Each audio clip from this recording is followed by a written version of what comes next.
Okay, we'd like to welcome Scottie Scheffler into the interview room. Our 2024 Arnold Palmer Invitational presented by MasterCard Champion. Scottie, one thing better than winning this tournament is winning it twice. Congratulations on picking up your 7th PGA Tour victory. If we can get some comments on outstanding play this week. Yeah. I don't really know exactly what to say, but I'm thankful for this week. I'm thankful for how we performed out there, and yeah, it was a good week. Can take away a lot of positives from this tournament, and yeah. And your thoughts on winning Mr. Palmer's tournament once again? Yeah, it's really special. Mr. Palmer meant a lot to me, meant a lot to us as professional golfers and the game of golf, and so it's very special to be able to sit here and wear his red sweater again, and yeah, I'm very proud to be the champion in his tournament. Okay, we'll get started with questions. Let's go to Doug here. Congratulations, second win in 4 months. Sorry. Is this a counting event, Doug? There's going to be a lot of focus on some just terrific putting over the weekend, but I'm curious, how much of it would you attribute to the actual club, and how much to kind of between the years, some of the stuff you were talking about of kind of quieting your Yeah, I mean, I think it's, it has a lot to do with the stuff we talked about on Monday, keeping the mind as quiet as possible. And, part of the problem is just trying too hard. It's frustrating to not be, not have the best of myself just because I know that I can putt really well. It's not like, I've been a bad putter my whole career. I've just gone through a stretch where it's been tough. And, yeah, I think this week I did a really good job of not letting the misses get to me. Teddy did a really good job of keeping me in a good headspace, and we stayed positive out there, and I hit a lot of good putts, this week. All right, let's go to the left over here with Dave. Scottie, congratulations. When you won that other event 4 months ago, you said that you didn't really, tie up your identity in wins, or I think it was, or what you shoot, basically. How would you, I guess, what would be your identity after today? Is this how you define yourself, just simply by performing the way you expect to? Yeah, I mean, I try not to place too much of my identity in what I do out here on the golf course. There's a whole other part of my life that is not in front of you guys that I think is what's most important to me. And so, yeah, like I said, my life's not a golf score. It's not how many trophies I'm going to win. It's not anything like that. I'm proud to have a great wife and a great family. And we have great friends at home, and I'm very, very grateful for the other part of my life that's away from the golf course. But you play golf for a living. What's your identity as a golfer? You tell me. Well, I want to know.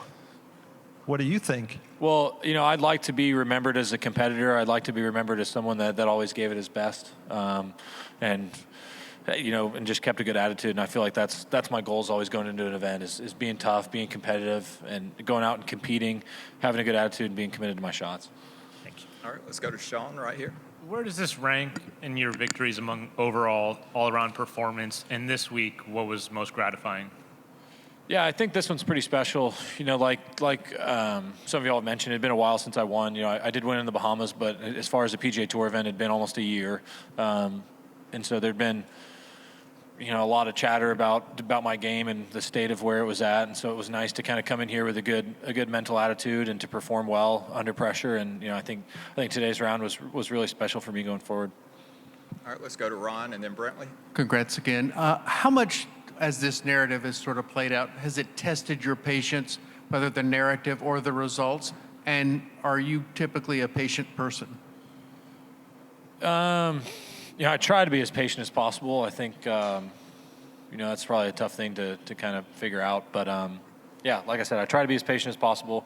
I think it can be tough out here. This game can humble you really fast. And so I'm trying to be more grateful for the success and, more grateful for these wins. Sometimes I have a habit of winning an event and just, immediately trying to move on to the next week. And so, going into tonight, I'll try and celebrate and enjoy this win with my family. And, yeah, it'll be fun. All right, Brentley. Scottie, I think when you win by 5 shots, there's probably more than one shot that sticks out. But is there a particularly shot that sticks out in your mind from this final round? Not really. I just think it's another golf course here in Florida where it's really uncomfortable down the stretch. I just don't ever really feel like you have it won until you basically get it to 18 green. I'd say if there's a shot that stood out the most, it'd probably be momentum-wise, my up and down there on 13. I think that was really important at that stage in the round. I hadn't made a bogey yet, and it would be silly of me to give one up on that hole. That was playing downwind today. It was, typically it's a very difficult hole, but today, being downwind, I'm sure the scores were fairly low, and so that would have been a frustrating hole to give up a shot. And so that was good for momentum, and then, good 2-putt on 14, and then I made the long putt there on 15. All right, over here, Adam. Scottie, a lot was made this week about Rory having a putting lesson from Brad Faxon after struggling on Thursday's first round. I'm curious, what did you find after Thursday's first round when you went to the putting green?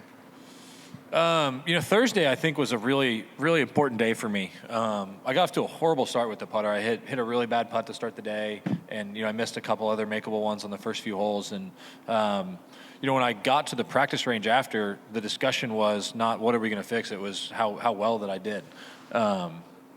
And that all goes back to the process that we're working on, and it's not results-based. Like, we got done with Thursday's round, and Teddy and I kind of looked at each other, and it was like, man, I felt like we did pretty good today.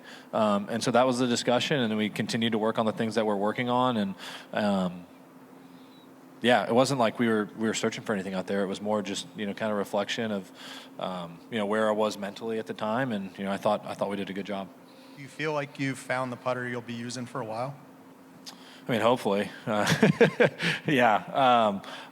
I think I like not having to line the ball up. I line this putter up well in the middle of the face. It's very good visually.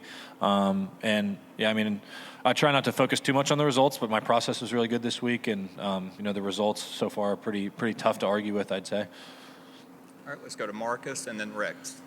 Right here on the front row. Scottie, Rory was very complimentary in talking about your consistency. Is maybe that your identity? That you made a lot of cuts in a row, tons of top tens since, you won the Waste Management a couple years ago. Is that maybe the takeaway for you? Yeah, I try to be as consistent as possible out here, and it's a difficult thing doing that week to week out here on tour. The golf courses are really tough. The competition is really tough, and I try to be as consistent as possible and bring the right attitude each week. And so I'm definitely proud of the results over the last couple of years, how consistent I've been, and it's nice to get a win this week. All right, let's go to Rex right here in the Scottie, you talk about not trying to be perfect on the greens this week, and clearly that worked out well for you. In the past or over the course of the last year, have you found yourself trying to be perfect on the green, and that's what's led to the aggravation or the frustration, I guess? Well, I just think that how it works, across the game, or across all aspects of the game. If you're trying to play perfect golf, it doesn't really work. There's no such thing, and I think sometimes the perception from people on the outside, golf looks really easy when you watch it on TV. I mean, it really does. It does not look that hard. But then when you go out here and compete and play on the PGA Tour, it's pretty dang difficult. And so I try and take that approach to all aspects of my game. And sometimes when things aren't going right, you try to be perfect. And at times in the last year or so, it's definitely been frustrating knowing that I can hole putts and win tournaments and not being able to do it, at the clip that I'd like to. And so going into today, that was really one of the positives I took from the first round was, I had a good attitude. I held my lines well, and it's just a matter of continuing to stick to what we're doing and just wait for the results to come and not force them. Putting's such a difficult thing because you can't force it. Like I can hit a really good 9-iron from the middle of the fairway, and every now and then I'll get gusted, and it won't turn out well. But worst case, it's not going to be very far from the hole. But putting, I can hit a really good putt from 15 feet. And if it lips out, it's the same thing as me just hitting a terrible putt a foot short and then tapping it in. So it's a tough thing to quantify when you're just looking at the results. And so that's why I try to focus more on my process and what I'm doing over the ball versus any sort of, results-based thinking. All right, let's go to Doug. A couple of things during this process over the last 6 months of working on your putting. Did any of your regular routine work, long game, not suffer, but did you take time away from that to devote into putting? Well, I try not to. I've always approached the off season in a way in which I always have one point of emphasis. And some years it's been my diet, some years it's been work in the gym. This last year it was my putting. And so I don't feel like I tried to let any of the other parts of my game suffer. You know, I think that can also be the tough thing about when you think so much about improving at one thing. I think sometimes it just dominates your brain, and so it's almost just as important to just put in the work and be done with it, and then go home and, you know, think about things other than golf. I mean, if I'm thinking about my putting 24/7, you know, there's going to be a lot of anticipation going into that first putt on Thursday or whenever it is, and, you know, it's probably not going to go that well. And so a lot of it is just putting in the quality work and then, you know, being done with it. And then secondly, I'm sorry this is kind of silly, but someone asked me about the beard this week. I didn't have an answer. Did you just like grow that on Tuesday? Was that a putting thing, or you're not going to shave till the baby's born? What's the deal? I get lazy. That's pretty much it. And I got lazy in the like 2 weeks that we had off, and it started growing out. And then one day, I don't remember why I wanted to be presentable for something. I don't even remember what it was, but I just like grabbed a razor and just like shaved my neck, and then it was like, it's kind of nice not having to shave, you know, each day, and really just more of a laziness thing than anything. But now it's getting to the point where it's probably getting a little bit longer, and you know, it's growing in weird directions, so I'm probably gonna have to shave it now and then grow it out again. Really, it was just pure laziness. All right, let's go to the back right. Jeff? Scottie, you described earlier Bay Hill as one of those courses that's designed to make you uncomfortable, especially down the back nine. You look at the scores and what everybody else did, and you went bogey-free. How uncomfortable, really, were you today? You know, at times the golf course can make you really uncomfortable, but you know, going bogey-free out here is really a feat, I feel like. I mean, it's not easy to go bogey-free around this place, and I had some really good up and downs, and you know, I'm especially proud of how I finished off the round, you know, making a great par there on 13, good 2-putt on 14, played 15 the right way, and you know, really good pars there on 17, 18 as well. All right, far right over here, George, and then back up to Doug. As well as you played, are you surprised to see your closest pursuers shoot the way they did today? Even par, -2 was the best that anyone could muster atop the leaderboard. Yeah, it's just around this golf course, it gets so much harder as the day goes on, just because the greens get firmer, they get crustier, they get harder to putt.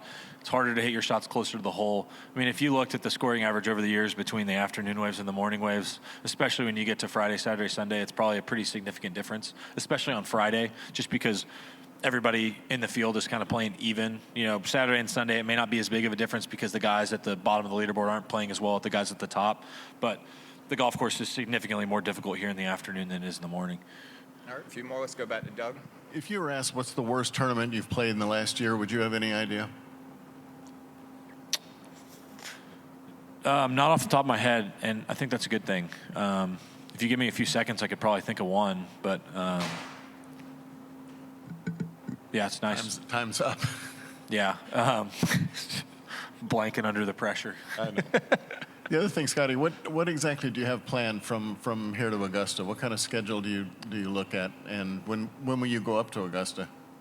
So I've never really been one of the guys that goes up to Augusta throughout the year. Really, just from a time perspective, I like to take advantage of the time we have at home, and hadn't really made any plans to go up to Augusta before the tournament. I'll play next week at the Players, have a week off, play Houston, and then another week off, and then we'll head up there on Sunday.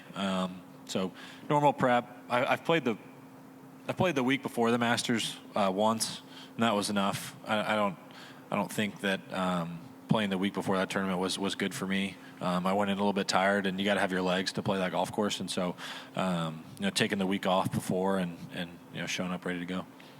All right, right here in the middle, Mike. Scottie, congratulations. You have sort of a low-key personality. I'm just wondering, you've been #1 in the world for, what, 10 or 11 months now. Are you comfortable being sort of the face of golf? Yeah. You know, I don't really look at the world rankings very often, but with that being said, it's nice to be #1. I'd much rather be #1 than #2. But it's something that I don't try to focus on. It's not something I place my identity in. You know, for me as a golfer, I just try to put the work in. And just because you make it to the top, I mean, the work almost gets more difficult to stay there. You know, it's a challenging thing, and everybody, I guess, now is kind of looking up at me at the top of the rankings, and you know, trying to take me down. And so, in order to stay up there, you got to put in a lot of work. All right, Rex. Scottie, I know you said earlier in the round is when you kind of got close enough, the closest to a bogey, but I would be curious on 17. It maybe didn't matter at that point with your lead, but the lie looked really bad. What were you trying to do there? Just trying to make sure I got out of the bunker first and foremost. It was a really bad lie. It plugged in the lip. But fortunately, it was on the upslope, so I had a good chance to get out. And basically, those shots, you're kind of just blindly swinging at it, making sure you get the club under the ball. And that one was nice to see it kind of pop out and trickle up there towards the flag. But more than anything, I was just trying to make sure I got that ball on the green. All right, we'll wrap up with Doug. Curious, did Shane say anything to you on the 18th green other than the standard good playing? After I hit my approach shot in there, he just turned around and said that was a heck of a round of golf. And then, he kind of let me have my space as we walked up there. And then on 18 green, Shane's a great competitor and a great player as well. And he's had his fair share of wins. And so he's always very gracious. And, he congratulated me. And then, he gave me some crap because it took a little while to get into scoring. But you got to do, interviews and all that stuff. But, it was fun. I enjoyed going around the golf course with him today. All right, Scottie Scheffler, congratulations once again. Thanks.